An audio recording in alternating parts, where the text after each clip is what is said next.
Grizzlies back on the floor tonight trying to keep pace with their Southwest Division rivals, the Houston Rockets. The Rockets a half game ahead of the Grizzlies for second in the West. Memphis wanting to build on their 119-104 beatdown of Dallas on Monday, where Jaren Jackson Jr. scored 35 points, tied a career high with 13 rebounds. No other Grizzly had more than 18. The star big man really letting everything come to him. I feel like I'm just letting it come to me. If you start forcing it, at any point with any lineup, it just won't go as well. You won't have as much success. So I'll just let the game come to me.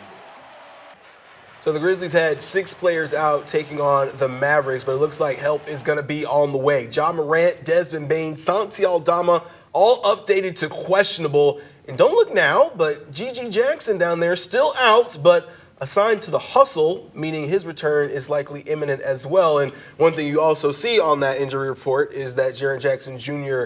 has been downgraded to questionable himself. So he has played every game since October the 26th. So certainly hope to see Jaren still in this game because he's been playing so well. But for this team collectively to get back some of these guys, Ja Morant, of course, the main one there, it's going to be really important. Caleb, when you see this team taking on a Houston Rockets team tonight, what do you want to see in this game?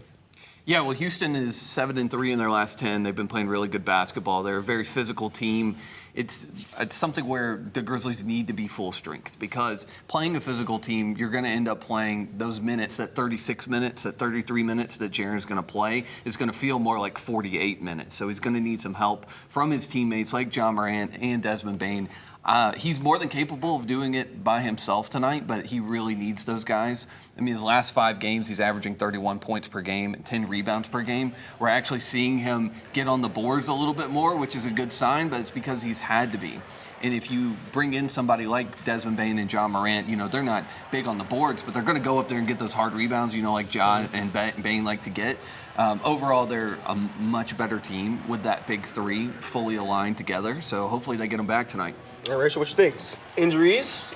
Desmond Bane back in the lineup? Ja Morant back in the lineup? Yeah, obviously I think that's massive for the team to have those guys back and have Santi Aldama as well coming back and just getting those key pieces that we've seen be so good this season all back together. Part of me is like, okay, if you've got everyone else coming back, do you rest Jaren? Like you mentioned, he's played so many games in a row right now and had to be that key piece in the games.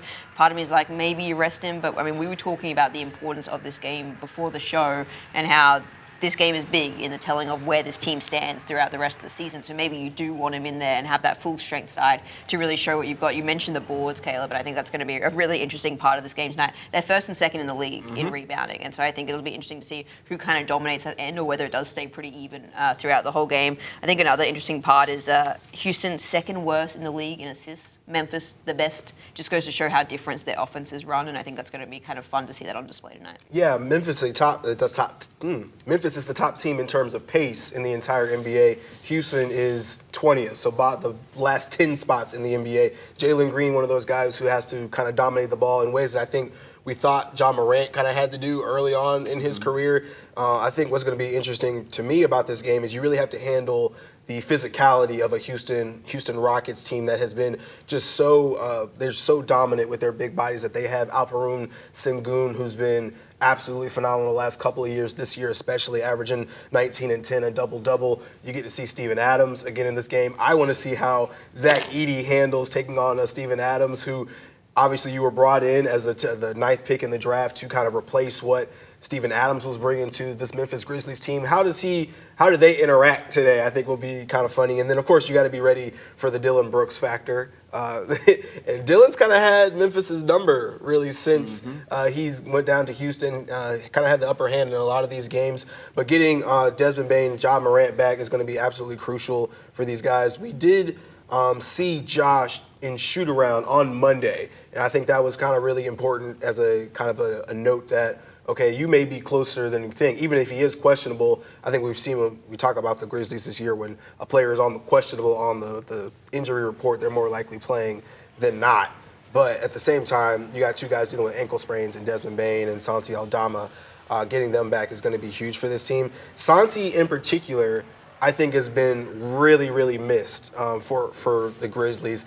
John Morant, he's a superstar. You're always going to miss what he brings to an offense. But Santi, he's been out of the lineup since December the 26th. The Grizzlies are the best bench team in the entire NBA, 47.2 points a game off the bench. 37 a game since December the 27th. So you're talking about 10 points you're missing. You're talking about the boards that he doesn't get you anymore. You're talking about the way he can bring the ball up. We've missed some of that ball handling with John Morant also out of the lineup and Dez missing a game or two. I think for this team, it's going to be huge for them to get all these guys back in the mix as they continue to play teams who are above 500. They beat up on teams below 500, 14-4, 10-9 this year against teams who have a 500 or record better. And Houston Rockets, right there in that same division with you got to get a win tonight. Yeah, we talking about it, like when you look at this game, is this a must-win game for you guys as you look ahead to the rest of the season? I would say yes. I'm agree. I think I disagree with you earlier, but I see where you're coming with it because they're in this stretch of teams where all these teams are teams you're expecting to be somewhere in that playoff run. You're talking about the Houston Rockets. You're talking about the San Antonio Spurs who are coming with Victor Wembanyama. You're going to see these Houston Rockets again here in a little bit. So I do think this is one of those games where you've been so good at home as well. 15-4 at home this year, won 10 of their last 11. You can't let the Rockets come in here and punk you on your home floor. Yeah, I mean, if you look back even in December, OKC had a 2.5-game lead over Memphis. And the Rockets as well, I think it was like a 4-game lead over them. So these standings can change so quickly. Right now, OKC are considerably in the lead over Memphis and Houston. You know, there's still a chance, but OKC seem like they've taken over the West for now. So now it seems like it's the second seed to win, and it's a tight contention there. And you talked about San Antonio.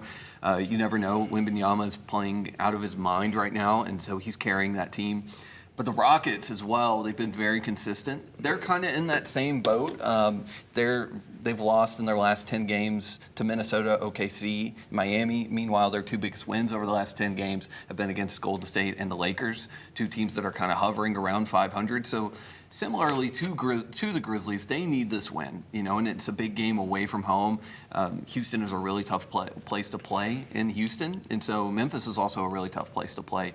So, yeah, I think you're going to see that from the two teams tonight. I don't know if it'll feel like a playoff game. I think if John, Bain are playing and Santi's coming in getting buckets off the bench, along with looks like I think Amen Thompson is second in Sixth Man of the Year voting, which Santi used to be third before he got hurt. You know, Amen Thompson coming off the bench, averaging like 33 minutes a game, 12 points per game. He's been massive for them. And so you see that going back and forth. They're very similar teams, and so I think that the energy in this game is going to be really good tonight. So I want to pose kind of a bit of a hypothetical here because we're talking about where the Grizzlies are going.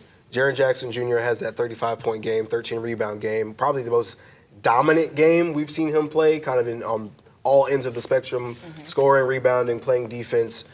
Are the Grizzlies kind of at a point now where Ja Morant and Jaren are kind of 1A and 1B? Is 1A versus 1B? I'll ask you, it's a point to you first, Caleb. Yeah, 100% this year, for sure. I mean, Ja's not averaging, even though he's only played in a handful of games. What's it been, 20 games for Ja? 20 games this year, yeah. Yeah, even though he hasn't played, you know, as many games as he's wanted to, he's not averaging what you would normally see Ja average. And Jaren, on the other hand, is putting up career numbers. I mean, he's on pace to have his best total shooting percentage of his career. He could have his most points per game for his career. He's not far off of his career total high. And so if you look at the way this offense runs, I know that, you know, we've seen more games with Jaren than with Ja and, you know, with Bain and Jaren together, but I think that that's kind of telling. When we have seen Bain and Jaren together, Bain overall is taking 3 less field goals per game than he has in his total career.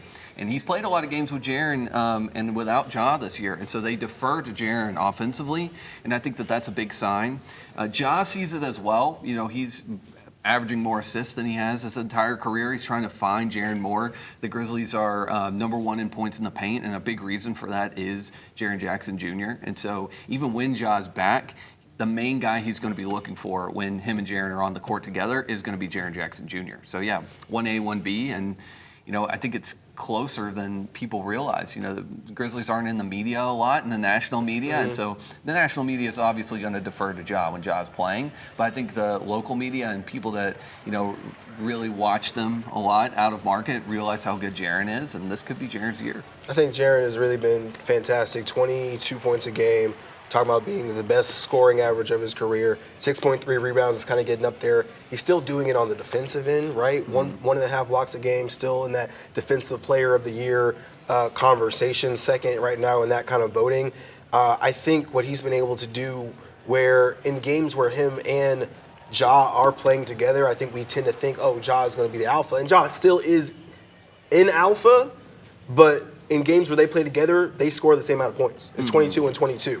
And actually, Jaren kind of has a little bit of an edge there. And to that point, I think we used to think that Desmond Bane might have been like, if it was more of a 1-2-3 Ja, Des, Jaren offensively, at least on that side of the ball.